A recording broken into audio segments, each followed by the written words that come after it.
Assalamualaikum warahmatullahi wabarakatuh. Waalaikumsalam warahmatullahi wabarakatuh. Bismillahirrahmanirrahim. Alhamdulillahi rabbil alamin. Wassalatu wassalamu ala ashrafil anbiya'i wal mursalin, imamil muttaqin, sayyidil ghurril muhajjalin, wa ala alihi wa ashabihil mujahidin at-tahirin, amma ba'du. Saudara-saudara kaum muslimin rahimakumullah, sesungguhnya gaya hidup seseorang sangat ditentukan oleh cara bagaimana dia memandang hidup ini. Dengan kata lain, bagaimana seseorang memandang hidup, begitulah dia akan hidup. Oleh sebab itu, untuk mengubah keadaan seseorang harus diawali lebih dahulu dengan mengubah caranya memandang kehidupan ini.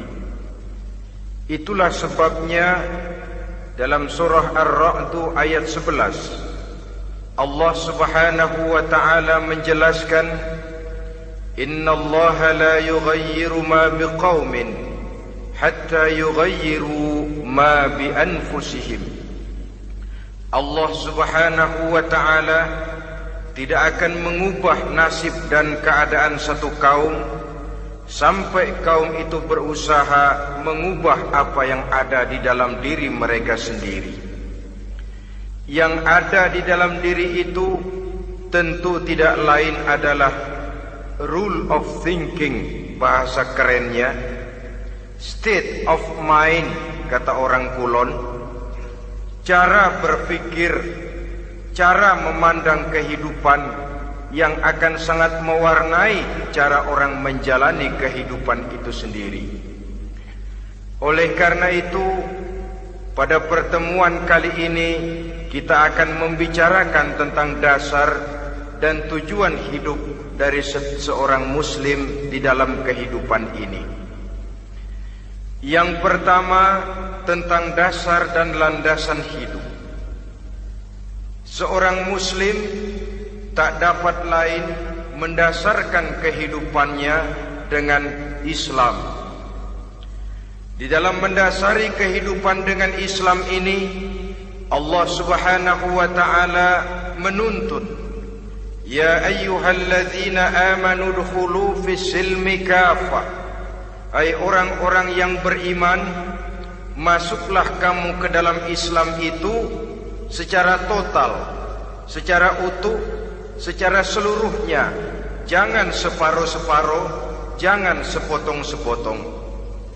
Mendasari hidup dengan Islam artinya menjadikan Islam sebagai way of life, sebagai rule of thinking, sebagai state of mind di dalam kita memecahkan problema-problema kehidupan, sehingga tidak satu persoalan hidup yang bagaimanapun kecilnya sekalipun yang tidak tersentuh oleh nilai-nilai ajaran agama Islam ini.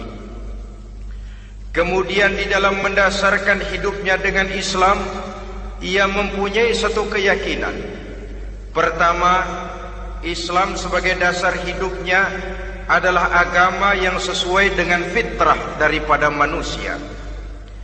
Allah Subhanahu wa ta'ala pencipta manusia. Allah Subhanahu wa ta'ala yang menurunkan agama Islam. Oleh sebab itu, tentu saja seluruh konsepsi Islam ini sudah diukur sedemikian rupa sesuai dengan kemampuan yang dimiliki oleh manusia. Secara logika bisa kita katakan, pabrik mobil di Jerman misalnya bikin mobil namanya Mercy. Seiring dengan itu dikeluarkannya buku petunjuk.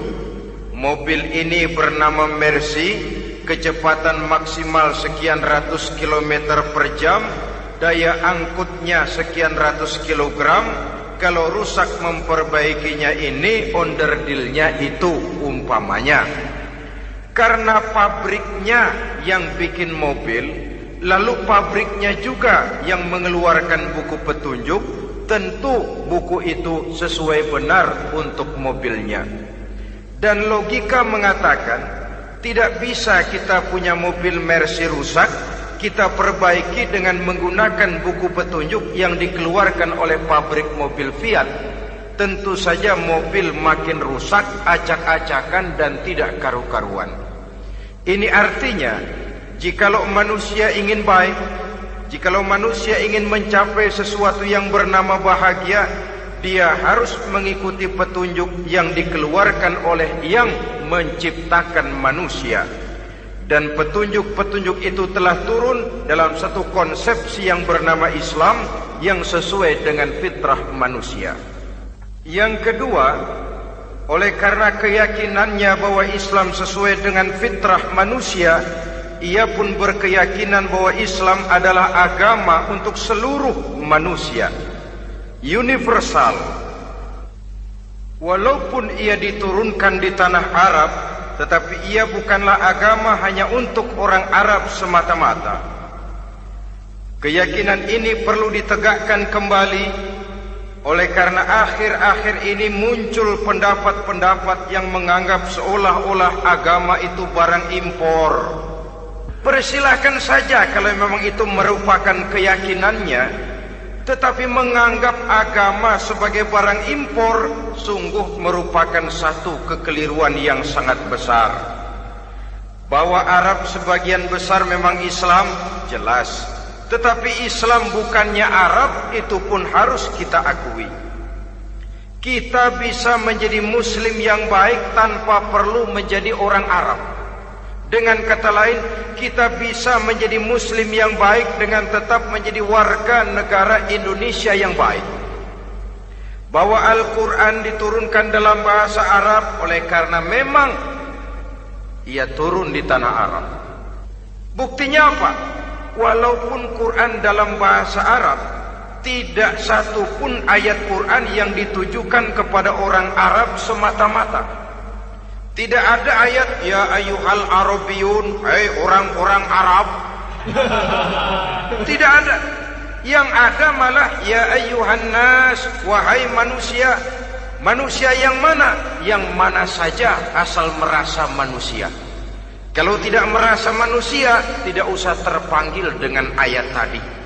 Maka dalam mendasari hidup dengan Islam, kita berkeyakinan Islam adalah agama untuk seluruh manusia. Yang ketiga, di dalam mendasari hidup dengan Islam, kita berkeyakinan Islam adalah agama terakhir yang diturunkan kepada Rasul terakhir. Tidak ada Rasul dan Nabi sesudah Nabi Muhammad, dan tidak ada agama lagi sesudah agama Islam.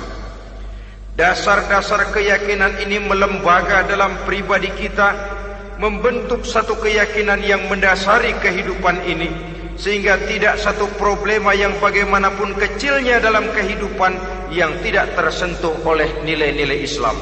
Sejak kita tidur sampai kita bangun tidur, bahkan tidur itu sendiri, dan seluruh kegiatan kehidupan yang kita laksanakan dalam 24 jam, tidak satu pun yang tidak tersentuh oleh nilai-nilai Islam.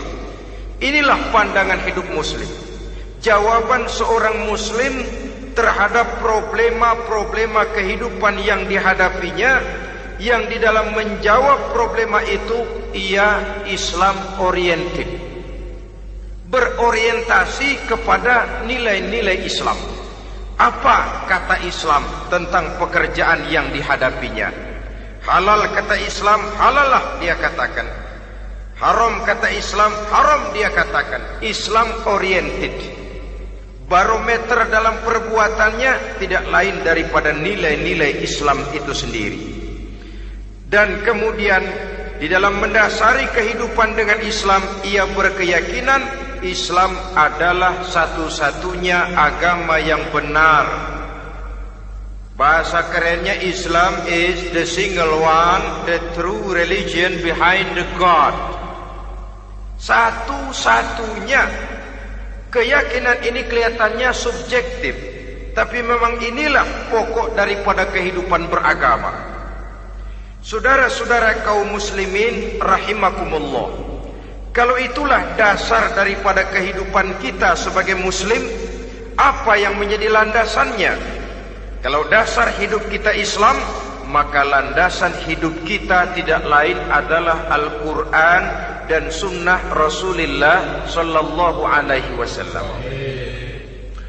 Dunia penuh dengan orang-orang besar, dan setiap orang-orang besar itu mempunyai ajaran-ajaran yang pernah jaya, pernah dikumandangkan, didengung-dengungkan, naik ke panggung sejarah untuk kemudian tenggelam. Satu ajaran hanya akan langgeng, satu ajaran hanya akan tahan lama apabila dia turun dari sumber yang serba maha.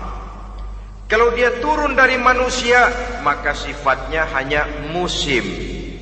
Yang namanya musim, saudara-saudara, namanya musim tidak bisa dilarang, tapi kalau sudah selesai habis sendirian. Itu musim namanya. Musim rambutan. Kalau datang musim rambutan, apa bisa dilarang? Gak boleh musim rambutan. Ya tidak bisa, dia akan tumbuh terus. Tapi manakala musimnya habis. Begitulah nasib dari ajaran yang nisbi, relatif dan temporer apabila dia bersumber dari manusia. Maka satu ajaran hanya akan langgeng, tahan lama apabila dia turun dari sumber yang serba maha. Dan itu sudah turun bernama Al-Quranul Karim. Sedangkan sunnah, saudara-saudara, merupakan penjelasan dari apa yang oleh Quran tidak dijelaskan dalam bentuk yang detail, melengkapi apa yang oleh Al-Quran hanya disebutkan dalam bentuk garis besarnya saja. Baik Quran maupun sunnah kita sebut merupakan dasar, landasan yang primer. Sedangkan untuk memahami Quran dan sunnah, kita memerlukan pendapat-pendapat orang yang ahli di bidang itu. Dalam hal ini kita sebut saja dengan ulama. Dan ini merupakan sumber yang sekunder dari landasan hidup kita sebagai seorang muslim. Dua rel ini, Quran dan sunnah, merupakan landasan di mana kereta api Islam ini berjalan. Quran dan sunnah. Saudara-saudara kaum muslimin rahimakumullah, oleh karenanya marilah kita menjadikan Quran dan sunnah ini sebagai imam di dalam kehidupan kita. Bukankah Rasulullah sallallahu alaihi wasallam pernah memberikan pilihan, man ja'alal Qur'ana amamahu qadahu ilal jannah, wa man ja'alal Qur'ana khalfahu saqahu ilan nar. Siapa yang meletakkan Quran di depannya, dijadikannya Quran sebagai imam dan dia sebagai makmum, maka Al-Quran akan membimbing dia ke surga. Ya, surga di dunia ini, lebih-lebih lagi surga di akhirat nanti. Sebaliknya, wa man ja'alal Qur'ana khalfahu, siapa yang meletakkan Quran di belakangnya, dia belakangi ajaran dan konsepsi Al-Quran, dia tinggalkan perintah-perintah Al-Quran, maka Al-Quran yang dibelakanginya itu akan mendorong dia ke neraka. Neraka dunia, lebih-lebih neraka di akhirat nanti. Pilihan terserah kita. Jikalau kita mau menjadikan Quran sebagai imam, artinya kita menjadi makmum. Resikonya dimanapun, makmum wajib ikut imam. Imam takbir, makmum takbir, imam ruku, makmum ruku, imam i'tidal, makmum i'tidal. Jikalau Quran imam kita dan kita adalah makmum, maka itu berarti Jikalau ke barat komando Quran, ke barat kita pergi. Jikalau ke timur kata Quran, ke timur kita menuju. Jikalau halal kata Quran, halal kita katakan. Jikalau haram kata Quran, haram kita ucapkan. Itu resikonya kita menjadi makmum, menyusun pola hidup yang lebih Qurani. Tapi sebaliknya, ke barat komando Quran, ke timur kita pergi. Ke utara kata Quran, ke selatan kita menuju. Halal kata Quran, malah kita tidak mau melaksanakannya. Haram kata Quran, kita senang bukan main. Artinya kita mau menjadi makmum, dan Quran kita jadikan sebagai makmum, kita sendiri malah mau menjadi imam. Kita paksa konsepsi Al-Quran itu supaya sesuai dengan naluri kemanusiaan kita. Mengotak-atik hukum, menghalalkan yang haram, mengharamkan yang halal. Dikala itu landasan hidup kita sudah goyah, tidak lagi sebagai landasan tempat kita bertolak, tetapi malah menjadi satu landasan yang kita injak-injak. Sesungguhnya saudara-saudara, Quran tidak akan membawa berkah, tidak akan menjadi rahmatun wa syifaun lil mu'minin, menjadi penyembuh, menjadi rahmah bagi orang-orang beriman, apabila yang kita baca itu kita injak-injak di dalam kehidupan. Upaya menyusun hidup yang lebih Qurani ini seiring dengan usaha kita menjadi warga negara yang baik. Yang saya katakan di awal tadi, tidak saling dan tidak harus saling bertentangan.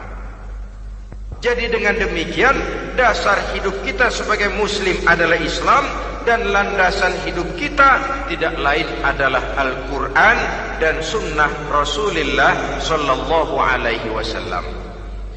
Ini landasan tempat kita bertolak. Ini yang mewarnai gaya kehidupan kita. Apapun yang mau kita lakukan, tempat kita bertanya lebih dahulu Quran dan sunnah. Saya mau melakukan pekerjaan ini, apa kata Quran? Saya mau pergi ke tempat ini, apa kata Quran? Saya mau berusaha dengan mengerjakan perusahaan ini, apa kata Quran? Merupakan landasan daripada kehidupan kita. Ini yang saya katakan tadi, membentuk rule of thinking, state of mind, bahwa gaya kehidupan kita diwarnai oleh landasan hidup yang bertumpu pada ajaran Al-Quranul Karim dan sunnah Rasulullah Sallallahu Alaihi Wasallam. Baiklah ya, ini yang pertama tentang dasar dan landasan hidup. Yang kedua tentang tujuan hidup.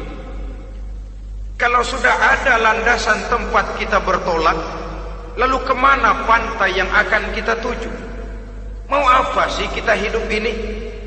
Berleha-leha, menjalani acara rutin, bangun tidur sampai tidur lagi, kemudian besok begitu lagi, sampai menunggu datangnya sang ajal? Atau ada satu tujuan yang akan kita capai di dalam kehidupan ini?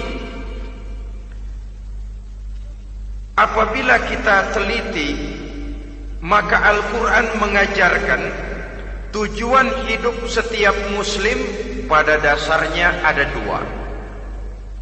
Pertama, kita sebut saja tujuan jangka pendek. Tujuan jangka pendek itu sasarannya dunia sekarang ini. Bentuknya horizontal.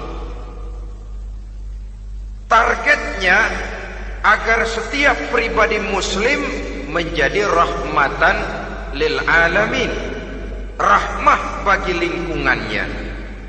Inilah yang oleh agama dinamakan hablum minan nas, yang isinya adalah ilmu dan peradaban. Jadi dunia dan seluruh isinya merupakan tujuan jangka pendek saja. Untuk mencapai tujuan jangka pendek, dunia dan seluruh isinya, unsur penunjangnya adalah pendidikan, pengalaman, atau nasib. Makin tinggi pendidikan, makin mudah menjangkau hidup. Makin banyak pengalaman, makin mudah menguasai dunia. atau karena faktor nasib.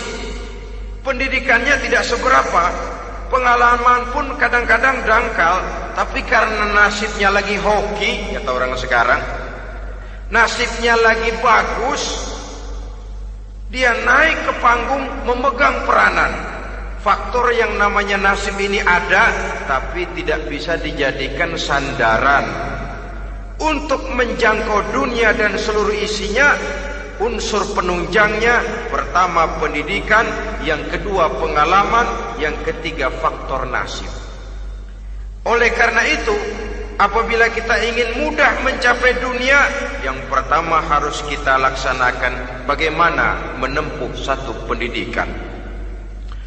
Di zaman sekarang orang terangsang untuk hidup dalam pola yang oleh orang-orang priangan disebut hardolin. Saudara tahu hardolin? Itu potongan dari dahar modal ulin. Filsafat hidup yang pakaian mau bagus, makan mau enak, kerja nggak mau. Akhirnya jadilah dia penghayal kelas berat, tukang-tukang lamun kelas tinggi. Tiap hari kegiatannya ya cuma tidak terlepas dari tiga kriteria itu, hardolin. Pokoknya kalau sudah dahar modal ulin, besok ya begitu lagi, pola dari dimana orang pakaian mau bagus, makan mau senang, duit mau punya, kerja tidak mau. Kadang-kadang mau kerja tapi tidak tahu apa yang harus dikerjakan, ditambah oleh sempitnya lapangan pekerjaan. Tidak tahu apa yang harus dikerjakan, dilatar belakangi oleh tidak adanya pendidikan yang dia terima, sehingga mau kerja apa lalu bingung. Oleh karena itu, terutama buat adik-adik remaja, para pemuda, saya berpesan untuk menjangkau dunia, yang pertama harus kita jalani bagaimana membina diri, mendidik. Taruh kata drop out, putus sekolah, tapi drop out bukan halangan bagi tumbuhnya cita-cita yang mulia. Bahkan ada orang bilang many a great man starts as a newspaper boy. Banyak orang-orang besar yang memulai pekerjaannya dagang koran. Putus sekolah bukan merupakan halangan bagi tumbuhnya cita-cita yang mulia. Dan tidak sedikit orang-orang besar yang tidak keluaran perguruan tinggi. Tidak sedikit orang-orang besar yang tidak merupakan produk dari perguruan tinggi tertentu, tapi kerajinannya belajar, banyak membaca, banyak bergaul, autodidak. Syukur kalau masih bisa menempuh pendidikan yang formal. Kekurangan ekonomi, kemiskinan keluarga jangan menjadi penghalang bagi tumbuhnya cita-cita yang tinggi untuk menempuh karier pendidikan yang baik. Ini memang pahit, tapi bagaimanapun kata orang, lebih baik makan singkong beneran daripada makan roti ngimpi. Artinya jikalau memang perlu, lebih baik sekolah sambil dagang koran, nyemir sepatu, parkir mobil, daripada hardolin itu tadi. Tanpa prospek hari depan yang ada artinya. Dan pendidikan memang merupakan sesuatu yang pahit, tapi tanpa ini rasanya kita akan sulit untuk menjangkau dunia, tersisih di pojok-pojok kehidupan. Jangan lalu bilang, manusia kan rezekinya sudah dijamin oleh Allah, ayam saja ada rezekinya. Of course. Tapi jangan lupa, cara ayam cari rezeki dengan cara manusia cari rezeki lain. Kalau ayam cari rezeki dari tahun atu, modalnya cuma ceker sama patok. Kalau ayam mah asal bisa nyeker, bisa matok, ayam dapat rezeki. Pokoknya kertok dah. Tapi manusia cari rezeki, dia harus cari lapangan kerja. Lapangan kerja sulit. Sudah dapat lapangan kerja, harus punya keahlian. Untuk memperoleh keahlian harus dengan pendidikan. Berhadapan lagi dengan saingan-saingan, karena pasaran tenaga kerja Tiap tahun puluhan kalau tidak ratusan ribu pasaran tenaga kerja yang masuk lapangan kerja.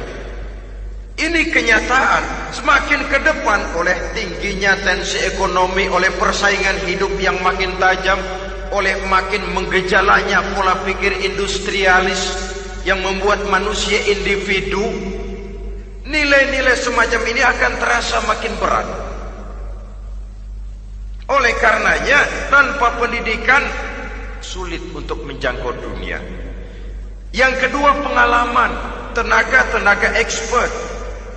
Sehingga orang mengatakan experience is the best teacher. Pengalaman adalah guru yang paling bijaksana. Dengan pengalaman kita makin dewasa. Dan orang sering mengatakan kegagalan hakikatnya adalah keberhasilan yang tertunda. Jangan takut gagal, kalau itu akan mengantarkan kita kepada pola hidup yang lebih dewasa, lebih tegar, lebih sanggup menghadapi kesulitan-kesulitan. Dan faktor yang ketiga, nasib. Kadang-kadang orang pendidikannya tidak ada, kadang-kadang pengalamannya tidak seberapa, tapi karena nasib, engkongnya misalnya jadi komandan Hansip, dia naik jadi anggota Hansip. Itu karena faktor nasib saja. Yang ketiga ini ada, tapi tidak bisa dijadikan sandaran dalam arti bahwa kita lalu mengandalkan nasib. Lo nanti udah gede mau jadi apa? Gue sih gimana nasib aja dah. Jadi orang syukur, jadi gembel nasib. Tidak bisa kita menghadapi hidup dalam satu alur spekulasi. Tidak bisa kita menjalani skenario kehidupan ini dengan bersikap untung-untungan. Karena kehidupan walaupun tidak bisa dipastikan, paling kurang bisa dirancang, bisa direncanakan, bisa ditargetkan, bisa dianalisa kemungkinan-kemungkinannya. Walaupun tidak bisa dipastikan, tapi bisa diperhitungkan. Sebagai manusia yang terikat oleh causality, oleh hukum sebab akibat, sewajarnya kita memperhitungkan kemungkinan-kemungkinan itu.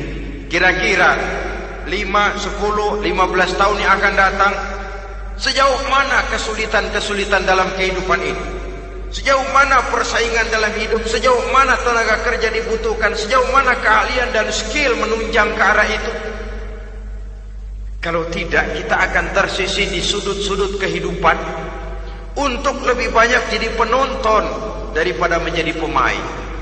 Padahal kita ingin jadi pemain, kita ingin aktif, kita ingin punya peranan karena kita oleh agama dituntut menjadi rahmatan lil alamin, menjadi rahmah bagi lingkungan di mana kita tinggal, mewarnai lingkungan, bukan cuma diwarnai oleh lingkungan itu sendiri. Itu tadi tujuan jangka pendek sebagai tujuan yang pertama. Yang kedua, tujuan jangka panjang. Tujuan jangka panjang ini sasarannya adalah akhirat. Bentuknya vertikal, targetnya adalah mardotillah atau ridho daripada Allah. Dan ini yang oleh agama dinamakan dengan hablum minallah, tali vertikal yang menghubungkan manusia langsung dengan Tuhannya.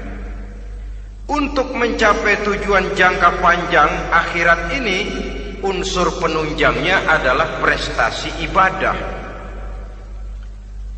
Kalau untuk tujuan jangka pendek, dunia dan seluruh isinya, pendidikan, pengalaman dan nasib memegang peranan yang sangat penting, maka untuk akhirat, pendidikan, pengalaman, nasib tidak punya pengaruh banyak. Unsur penunjangnya adalah prestasi ibadah. Bagaimanapun tinggi pendidikan, bagaimanapun banyak pengalaman, tanpa prestasi ibadah, nol besar kita dalam pandangan Allah Subhanahu wa ta'ala. Saudara-saudara kaum muslimin rahimakumullah, itu sebabnya seorang muslim sholat, puasa, haji, zakat, yang kalaupun ada target dunia itu cuma side effect saja, sekedar satu efek sampingan. Target utamanya tetap tujuan jangka panjang, akhirat dan ridho Allah. Kenapa kita sholat? Untuk mencari ridho Allah. Kenapa kita laksanakan ibadah haji? Untuk mencari ridho Allah. Kita bangun di keheningan malam untuk mencari ridho Allah. Kalau ada akibat dunia, itu cuma akibat sekunder saja. Ada misalnya orang karena tekun ibadah rezekinya lancar, itu baru persekot, baru tanda jadi. Kadang-kadang persekotnya saja sudah nikmat kok, apalagi cashnya, kontannya. Sebaliknya kalau ada orang rajin ibadah rezekinya seret, jangan jadi alasan. Kok lu nggak sembahyang? Alah, tetangga gua rajin sembahyang melarat terus. Ya memang sholat itu bukan dengan target dunia, target akhirat, saudara-saudara. Oleh sebab itu, seorang muslim adalah seorang yang berpandangan luas, berjiwa lapang. Maksudnya apa? Tujuan jangka pendek dan jangka panjang ini harus dia raih kedua-duanya. Ini yang oleh Al-Quran diajarkan agar setiap muslim mencapai fid dunya hasanah wa fil akhirati hasanah.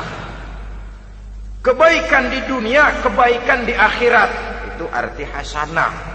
Jangan macam orang dulu, punya istri dua pergi haji. Yang satu yang muda istrinya namanya Hasanah, yang satu namanya Khadijah. Waktu tawaf keliling Ka'bah, si suami ini nggak bisa doa apa-apa kecuali Rabbana Atina itu. Tiap putaran Rabbana Atina fid dunya hasanah wa fil akhirati hasanah. Putaran kedua Rabbana Atina fid dunya hasanah wa fil akhirati hasanah. Ini istri tuanya yang namanya Khadijah dengerin aja.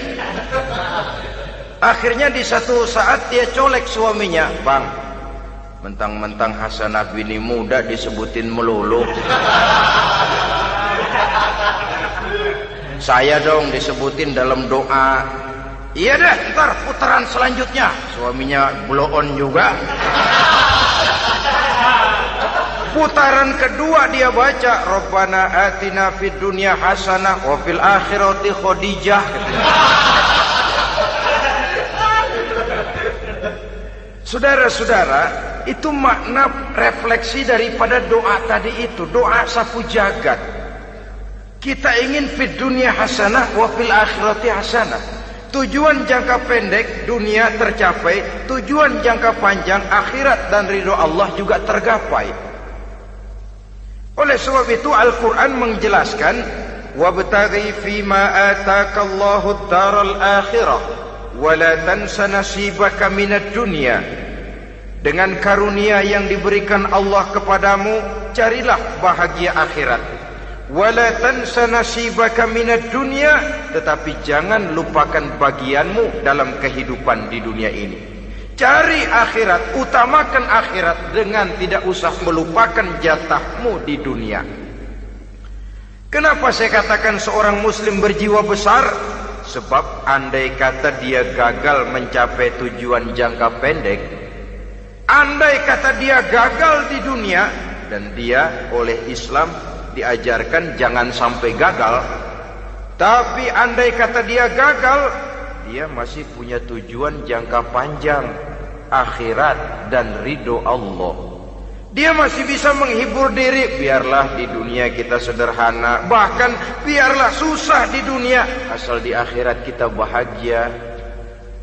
Orang yang tidak punya pandangan hidup semacam ini, surgalah dunia ini, segalanya telah tertumpu di sini.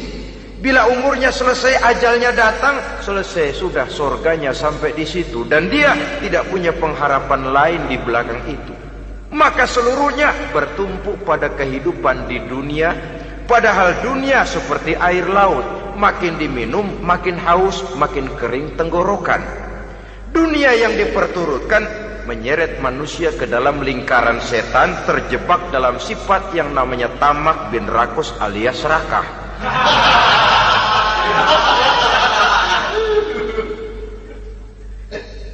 Andai kata dia gagal untuk tujuan jangka pendek, dia masih punya tujuan jangka panjang, akhirat. Dia masih sanggup berkata, biar di dunia kita sederhana, bahkan biar kebelangsak sengsara susah di dunia, asal di akhirat kita bisa bahagia. Kan masih ada harapan. Yang paling bangpak, paling rusak betul, sudah di dunia sengsara, di akhirat celaka. Di dunia rumahnya gubuk, pinggir kali miring, asal hujan bocor, utang selebar warung. Bayang kagak, ngaji enggak, puasa enggak, saban malam merit mulu. Saudara hadirin yang saya hormati, lalu kapan mau bahagia kalau sudah di sini susah, di sana akan susah juga. Ini yang pertama, seorang muslim, seorang yang optimis, berjiwa besar, luas pandangan. Kegagalan dia dalam jangka pendek tidak menyebabkan dia melupakan tujuan jangka panjang. Yang kedua, positifnya apa? Cara dia mencapai tujuan jangka pendek diwarnai oleh keyakinan adanya tujuan jangka panjang. Dia memang benar cari harta, tapi karena dia yakin ada akhirat, Allah ridho apa tidak? Ini positifnya. Saya memang cari duit, tapi dengan cara ini Allah ridho apa tidak? Saya memang ingin berpakaian yang rapi, tapi dengan tidak menutup aurat begini, Allah ridho atau tidak? Saya memang bergaul menghormati teman, tapi terjebak dalam minuman keras karena menghormati teman, Allah ridho apa tidak? Ini orang yang punya tujuan jangka panjang. Segalanya diberikan bingkai dengan pertanyaan, Allah ridho atau tidak? Keyakinannya terhadap tujuan jangka panjang mewarnai gaya hidupnya di dunia ini, mencapai tujuan jangka pendek tadi. Mau minum, Allah ridho apa enggak ini? Mau makan, yang saya makan Allah ridho apa enggak ini? Pendeknya apapun yang mau dia kerjakan, karena dia punya keyakinan tujuan jangka panjang, dia selalu menimbang terhadap ridho Allah tadi. Jadi tanpa prestasi ibadah, kita nol besar dalam pandangan Allah. Ini nilai manusia yang hakiki di sini. Ini makna inna akramakum indallahi atqakum. Di akhirat nanti kan tidak pernah akan disidang, kamu pendidikan setinggi apa? Tidak. Gelarmu berapa renteng? Profesor, doktor? Tidak. Akhirat hanya menyidang kau sholat atau tidak, kau puasa atau tidak, kau zakat atau tidak. Diberikan kamu harta yang banyak, dari mana kau dapat, kemana kau belanjakan. Prestasi ibadah itu yang ditanya. Setinggi apa pendidikan, sebanyak apa pengalaman, no problem, tidak jadi masalah di akhirat itu. Prestasi ibadah itu yang akan kita persembahkan di hadapan Allah. Itu makna inna akramakum indallahi atqakum. Kerbau dinilai dari dagingnya, makin gemuk makin mahal harganya. Tapi ada perkutut lebih mahal dari kerbau. Perkutut itu mahalan mentahnya loh daripada matangnya. Karena harga perkutut pada suaranya. Lalu di mana harga manusia yang paling gemuk? Tidak. Suaranya, oh kalau manusia dinilai dari suaranya, barangkali Madonna nomor awal masuk surga. Hanyalah dengan prestasi ibadah kita bisa mencapai tujuan jangka panjang, akhirat dan ridho Allah. Nah, baiklah ya, kalau sudah jelas bahwa kita punya dua tujuan jangka hidup, jangka pendek dan jangka panjang, bagaimana Islam mengajarkan kita meraih dua ini? Pada prinsipnya Islam mengajarkan sistem keseimbangan. Dalam berbagai aspek kehidupan, keseimbangan ini nampak dengan nyata diajarkan oleh agama kita. Seperti ayat yang saya bacakan tadi. Dengan karunia yang diberikan Allah kepadamu, cari negeri akhirat, tapi jangan lupakan bagianmu di dunia ini. Dalam bentuk yang lebih nyata, bekerjalah untuk duniamu seolah kau akan hidup buat selamanya, tapi bekerjalah buat akhiratmu seolah kau akan mati besok. Manifestasinya dalam kehidupan, misalnya orang kaya diperintah membantu yang miskin, tapi orang miskin dianjurkan berusaha. Jangan mengandalkan hidup kepada yang kaya, seimbang. Kamu kaya, betul Pak, bantu yang miskin. Kamu miskin, iya Pak, berusaha, seimbang. Tuan rumah diwajibkan menghormati tamu, tamu diwajibkan tahu diri, seimbang. Jadi bagaimana kalau sudah kita bekerja di sawah, di ladang, di pasar, di kantor, anggap kita akan hidup selamanya agar timbul gairah kerja. Tapi kalau sudah sholat, anggap kita akan mati besok supaya timbul khusyuknya. Nah, titik tekannya di mana? Stresnya itu. Walaupun Islam mengajarkan sistem keseimbangan, tapi Al-Quran tetap menggarisbawahi walal akhiratu khairul laka minal, bahwa bagaimanapun seimbangnya, akhirat itu lebih utama daripada dunia. Bagaimana implementasinya? Kata orang-orang tua, kalau kita menanam padi, rumput pasti tumbuh, tapi nanam rumput jangan mimpi tumbuh padi. Maksudnya apa? Kalau satu perbuatan kita niatkan karena Allah, dunianya pasti ikut. Tapi kalau satu perbuatan diniatkan karena dunia semata-mata, akhirat akan hilang. Sebab itu, biasakanlah berbuat sesuatu baik untuk tujuan jangka pendek, lebih-lebih untuk tujuan jangka panjang, dengan motif lillahi ta'ala. Jadi saya ulangi, satu perbuatan kalau sudah diniatkan karena Allah, dunia biasanya ikut. Tapi kalau diniatkan karena dunia semata-mata, akhirat akan luput. Padahal itu titik tekannya, walal akhiratu khairul laka minal ula. Saudara-saudara kaum muslimin rahimakumullah, ini tujuan hidup. Jadi landasan tempat kita bertolak sudah jelas, pantai yang akan kita tuju dalam kehidupan ini juga sudah nyata. Kita ingin mencapai apa yang dinamakan fid dunya hasanah wa fil akhirati hasanah. Untuk itu perlu ada keseimbangan, tetapi titik tekannya tetap akhirat lebih utama daripada kehidupan dunia ini. Sekarang kalau sudah ada dasar hidup, sudah ada tujuan yang akan kita capai, tentu harus ada alat untuk mencapainya. Semuanya perlu sarana. Bahkan pada hakikatnya dalam kaidah usul fikih, para ulama mengajarkan lil wasail hukmul maqasid. Sarana dan tujuan hukumnya sama. Ini mestinya mendidik umat Islam jadi pinter. Jangan cuma berpikir melaksanakan satu pekerjaan, tapi juga berpikir menciptakan sarana untuk terwujudnya pekerjaan itu. Misalnya umat Islam wajib pergi haji kalau mampu, kan begitu toh?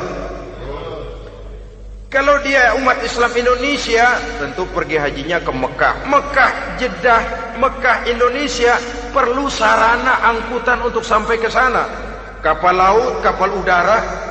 Artinya umat Islam harus maju di bidang teknologi, bisa menciptakan pesawat, bisa menciptakan kapal laut, sarana yang akan menyampaikan dia untuk bisa melaksanakan ibadah haji. Selama ini kita bertumpu kepada pemikiran, pokoknya kan yang penting gue pergi haji, pakai apa kayak gue punya duit. Dari segi pribadi memang barangkali begitu. Tapi sebagai umat yang harus mencapai kemajuan, apabila diperintahkan melaksanakan sesuatu, kita pun hakikatnya dituntut menciptakan sarana untuk menunjang pelaksanaan sesuatu itu sendiri. Agama mengajarkan an-nazafatu minal iman, kebersihan sebagian daripada iman. Siapa yang menciptakan mesin cuci? Sabun-sabun kelas, deterjen, rinso dan lain sebagainya. Siapa yang menciptakan air condition, pembersih ruangan? Kita hanya berpikir pokoknya kan bersih, mau pakai apa kek. Kita jarang yang berpikir kepada pewujudan teknologi modern untuk menerjemahkan hadis itu. Syukurlah belakangan ini sudah muncul teknokrat-teknokrat muslim yang dijiwai oleh semangat Al-Quran membuka tabir rahasia konsepsi Islam di lapangan teknologi modern yang makin lama makin menunjukkan tuntutan kebutuhan daripada umat itu sendiri. Dengan demikian, apabila ada tujuan hidup, kita memerlukan alat untuk mencapai tujuan tadi. Supaya tujuan fid dunya hasanah wa fil akhirati hasanah tercapai, apa alat yang harus kita pakai? Kita lihat surah At-Taubah ayat 111 memberikan jawaban. Innallaha ashtara minal mu'minina anfusahum wa amwalahum bi anna lahumul jannah. Sesungguhnya Allah telah membeli dari orang-orang beriman diri mereka, harta mereka, bahwa sesungguhnya bagi mereka adalah surga. Coba kita simak ayat ini sejenak, akan nampak dengan jelas bahwa ayat ini hakikatnya merupakan satu transaksi yang nyata benar antara kita dengan Allah. Transaksi jual beli sudah terjadi, dan itu langsung dengan Allah, tertuang dalam pernyataan Quran. Pembeli Allah, penjual kita orang-orang beriman, dagangannya adalah anfus dan amwal, harganya adalah surga. Itu sudah tanda tangan pernyataan kita siap jual beli ya Allah. Apalagi baiat kita apa? Inna solati wa nusuki wa mahyaya wa mamati lillahi rabbil alamin. Solatku, ibadahku, hidup dan matiku cuma untuk Allah Tuhan seluruh sekalian alam. Minimalnya 5 kali sehari semalam baiat ini kita ulang dan kita ulang. Kenapa lalu kita tidak konsekuen? Dalam konteksnya dengan persoalan, maka alat hidup kita itu ada 2. Pertama, anfus. Ini bentuk mufrad dari jamaknya, bentuk jamak dari mufrad nafsun. Biasa diterjemahkan dengan diri. Yang dimaksud dengan diri adalah kepribadian. Yang dimaksud dengan kepribadian ialah kekayaan yang kita miliki dalam kepribadian kita. Artinya bisa tenaga, pikiran, konsep, gagasan, wewenang, ide, pangkat, jabatan, kemampuan, keahlian, skill, itu semuanya masuk ke dalam anfus, diri. Sedangkan amwal bentuk jamak dari mufrad malun, biasa diterjemahkan dengan harta. Pengertian di sini ialah seluruh bentuk-bentuk materi yang berada di bawah kekuasaan kita. Bisa rumah, bisa uang, bisa tanah, bisa kebun, bisa pabrik, bisa peternakan, itu semuanya amwal. Nah, baik anfus maupun amwal, diri, tenaga kek, pikiran kek, harta kek, pangkat kek, jabatan kek, wewenang kek, keahlian kek, untuk tujuan jangka pendek harus jadi rahmah bagi lingkungan. Untuk tujuan jangka panjang harus menunjang jalan menuju ridho Allah. Jadi kalau pangkat kita menjauhkan kita dari ridho Allah, itu bukan nikmat tuh, azab. Punya pangkat bukan melakukan kebaikan, malah melakukan kejahatan, setidak-tidaknya berdiri di belakang kejahatan, melindungi perbuatan-perbuatan munkar. Dalam kelas kakap melindungi korupsi, dalam kelas teri jadi backing tukang koprok. Umpamanya itu sudah menyalahi alat tidak digunakan untuk mencapai tujuan. Itu untuk tujuan jangka pendek. Lalu amwal, harta, uang, tanah, rumah, kebun, untuk tujuan jangka pendek harus menjadi rahmah bagi lingkungan. Sedang untuk tujuan jangka panjang, baik diri maupun harta harus menunjang jalan menuju ridho Allah, harus meningkatkan prestasi ibadah kita kepada Allah Subhanahu wa ta'ala. Malah yang namanya amwal ini tanggung jawabnya lebih berat loh saudara. Kalau saudara diberikan ilmu, sidang akhirat cuma satu. Ilmumu kau amalkan untuk apa? Saudara diberikan umur panjang, pengadilan akhirat cuma bertanya satu, umurmu kau habiskan di mana? Tapi saudara diberikan harta, pertanyaan akhirat dua, hartamu kau dapat dari mana? Kau belanjakan kemana? Dari mananya dan kemananya ditanya, depan belakang. Kadang-kadang kan ada orang hartanya didapat dari jalan yang halal, dibelanjakan di jalan haram. Kerja peras keringat banting tulang setengah mati, begitu dapat duit beli buntutan, muter-muter kertas cari kode. Didapat dari jalan halal, dibelanjakan di jalan haram. Atau didapat dari cara yang haram, dibelanjakan di jalan yang baik. Menang judi, nyumbang pesantren. Nabi mengajarkan innallaha thayyibun la yaqbalu illa thayyib. Allah itu baik dan hanya menerima yang baik-baik saja. Tidak bisa mencuci kain dengan air najis. Kain akan tetap kotor. Saudara-saudara kaum muslimin rahimakumullah. Oleh karenanya masalahnya terpulang kepada kita, pandai-pandailah membagi orientasi. Suatu saat tenggelam kita dalam kesibukan dunia dan seluruh isinya untuk mencapai tujuan jangka pendek. Lain saat tenggelam kita memfanakan diri untuk mencapai tujuan jangka panjang, akhirat dan ridho Allah.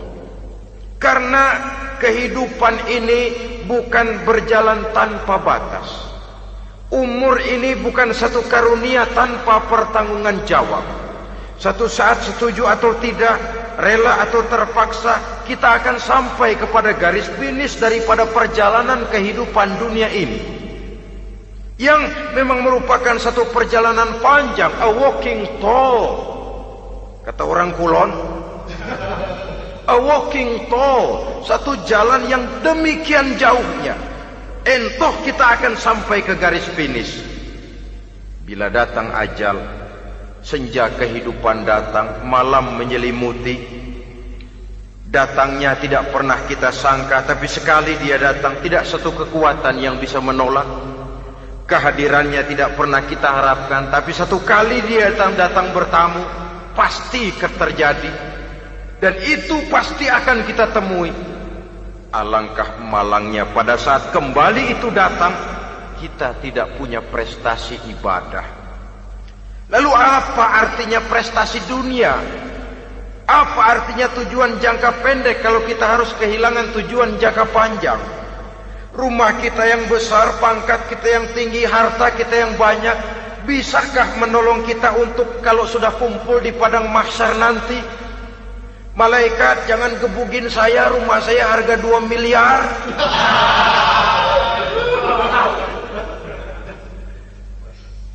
Sudahlah malaikat, damai saja, itu Rolls Royce saya.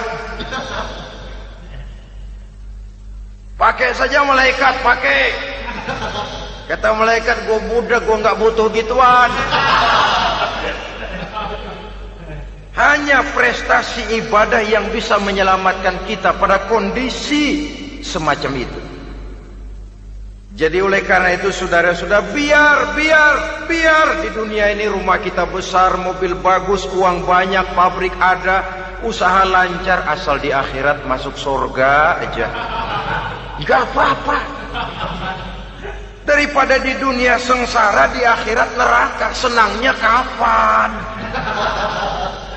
Sudah di sini sengsara, di sana keblangsak. Itu yang orang-orang tua bilang lacur kuda namanya. Pelan dipecut, kenceng digentak, setengah mati, serba salah. Kuda kalau bisa ngomong, gue setengah mati, serba salah. Pelan dipecut, kekencengan ditarik, itu yang namanya lacur kuda begitu. Serba salah posisinya. Untuk itu pandai-pandailah membagi orientasi supaya tercapai tujuan ideal ini, fid dunya hasanah wa fil akhirati hasanah. Ini tentang tujuan hidup. Nah, untuk mencapai tujuan ini kita tidak berjalan sendiri. Kita perlu teman hidup. Di samping teman hidup ada pula lawan hidup. Siapa teman hidup kita untuk mencapai tujuan hidup ini? Dalam arti sempit, teman hidup kita suami istri yang taat kepada Allah. Suami istri lebih dari sekedar satu pasangan, juga saling melengkapi, merupakan bagian daripada kehidupan. Suami adalah teman istri, istri adalah teman suami untuk mencapai tujuan hidup tadi. Mencapai fid dunya hasanah wa fil akhirati hasanah. Seiring, seirama, selaras, serasi, seimbang, kata orang sekarang. Teman dalam arti sempit. Adapun teman dalam arti luas, setiap orang yang pandangan hidupnya sama dengan kita. Setiap orang yang akidahnya sama dengan kita. Terlepas dari suku bangsa apapun, warna kulit apapun, bahasa apapun, jikalau keyakinannya sama, pandangan hidupnya sama, dia adalah saudara kita dalam artian yang luas. Islam tidak kenal teritorial. Maka tidak ada itu Islam Jepang. Ya walaupun secara formalnya ada, tapi informal Muslim adalah Muslim, diikat dengan akidah. Itu teman hidup. Lalu lawan hidup siapa? Pertama iblis. Dalam segala bentuk dan implementasinya. Yang kedua, setiap orang yang pandangan hidupnya tidak sama dengan kita secara ideologis, itulah lawan hidup kita. Maka yang teman jadikan teman, yang lawan jadikan lawan. Jangan teman dijadikan lawan, lawan dijadikan teman. Itu namanya kopiah dipasang di kaki, Pak Bakyak naik ke jidat. Wajar kalau kepala lalu jadi benjol. Salah milih teman, salah cari lawan. Salah milih teman, salah cari lawan. Akibatnya kita yang akan susah di kemudian hari nanti. Saudara-saudara kaum muslimin rahimakumullah, oleh karenanya pandai-pandailah dalam hidup ini. Yang teman jadikan teman, yang lawan jadikan lawan. Kalau lawan kita jadikan teman, sementara teman kita jadikan lawan, dan itu yang banyak terjadi dalam praktek kehidupan, kita tidak akan bisa mencapai tujuan karena akan tertarung di kaki sendiri. Nah, ini sajalah yang kita bicarakan pada pertemuan kali ini. Mudah-mudahan ada manfaatnya. Terima kasih atas segala perhatian. Mohon maaf atas segala kekurangan. Usikum wa nafsi bitaqwallah. Wassalamualaikum warahmatullahi wabarakatuh. Waalaikumsalam warahmatullahi